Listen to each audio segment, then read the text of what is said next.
Alberta Primetime with Michael Higgins. Welcome to Alberta Primetime. Ahead tonight, our politics panel on the Premier facing an angry town hall on coal policy. But first, challenges and opportunities. Hosting global leaders right here is more than symbolic. It highlights Calgary as a serious player when it comes to investment, innovation, and international dialogue. It showcases Calgary as Canada's energy headquarters. The G7 summit gets underway in Kananaskis this weekend, drawing leaders from some of the world's largest economies to Alberta, along with nearly 4,000 delegates and journalists. The second such summit to be hosted in our province in the past 23 years. For perspective on what the summit represents and brings to our province, we're joined now by the director of the University of Calgary School of Public Policy, Martha Hall Findlay. Welcome back. Thank you for having me. All right, Martha, from the war in Ukraine, war in the Middle East, to the U.S. president waging a global trade war, even questions over Canadian sovereignty, there is much weighing on the shoulders of the world leaders. So what kind of stage does that set for this summit? I think a lot of people are watching very intently to see just what happens. How is Donald Trump going to behave?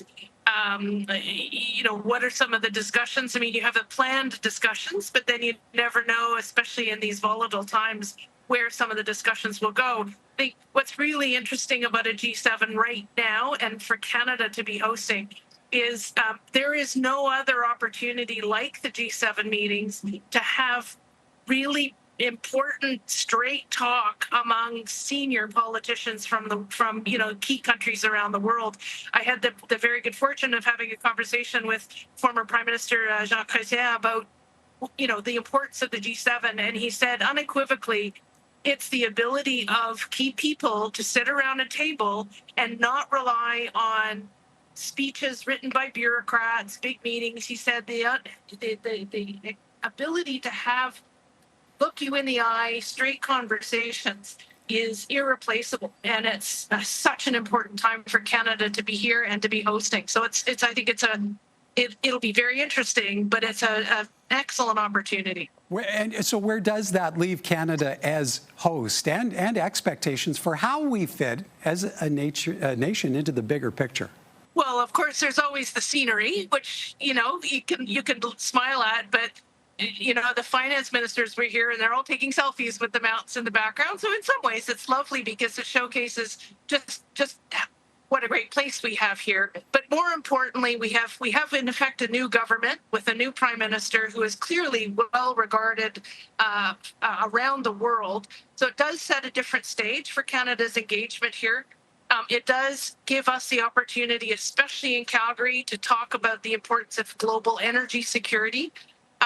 It shows it is an opportunity for Canada to really be taken, I would say once again, very seriously on the global stage. And that's really important to us.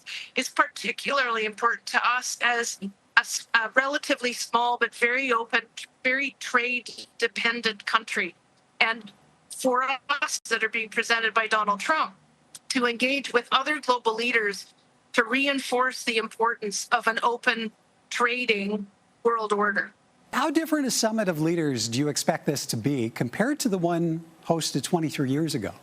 Well, goodness, I mean, there's some parallels. The one in 2002, when Jean Chrétien was the prime minister at the time, was right after September 11th.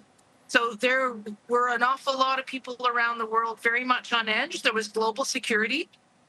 Was very much top of mind. We, of course, have the war, the Russian invasion of Ukraine for the second time, a war right on Europe's doorstep, at the same time as greater questions about the United States' role in potential conflict. And so there are parallels. It's unfortunate, 25 years later, and we as a globe are still talking about some of these really serious peace and war and peace issues.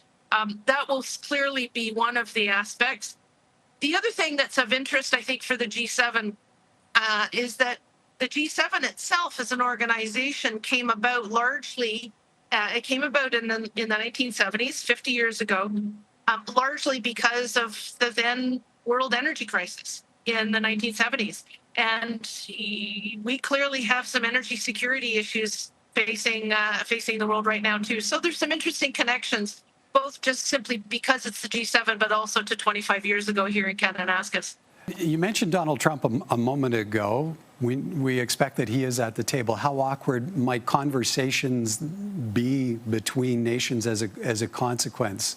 The unpredictability the U.S. president brings to the conversation. And it is also very interesting to see the different heads of state that Prime Minister Carney has invited and who are coming. There will be some where everyone's around the table. There will be some meetings where not everyone is around the table, simply because it is the G7. So some are invited to some of the sessions. It will be, I mean, Donald Trump has already made it very clear that if he sees countries ganging up on him, to paraphrase, he won't be happy about that. So there will be sensitivities for sure, but there is huge benefit in having these world leaders in the same place. There will be hallway conversations. There will be side conversations. It is an incredible opportunity for our Prime Minister, Prime Minister Carney, to really establish Canada and himself as a key player in these discussions. In terms of nations getting together, finding solutions, what needs to result from this summit for it to be considered a success, especially from a Canadian standpoint? The fact that we're hosting it, the fact that our new Prime Minister is the host is already, frankly, a success for me in my view as a Canadian. The fact that a number of these heads of states, Modi as an example, I think is a move in a very strong direction. So I see these moves leading up to it already as setting the stage for some success. Not all expectations are going to be met, for sure. But my view is with the people here, or who will be here, having conversations, the real success is in really building those personal relationships that will mean the ability to pick up the phone, to engage in further conversations. No one can replace, you simply can't replace the value of those in-person meetings, getting to know people. We all know that, how valuable that is.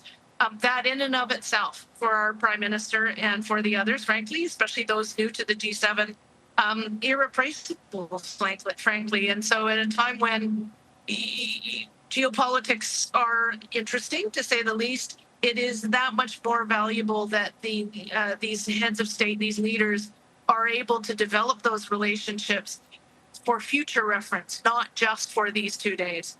We'll have to leave it there. Appreciate your time as always, Ms. Hall Findlay. Thank you kindly. Oh, thank you. Always a pleasure. Martha Hall Findlay is director of the University of Calgary School of Public Policy.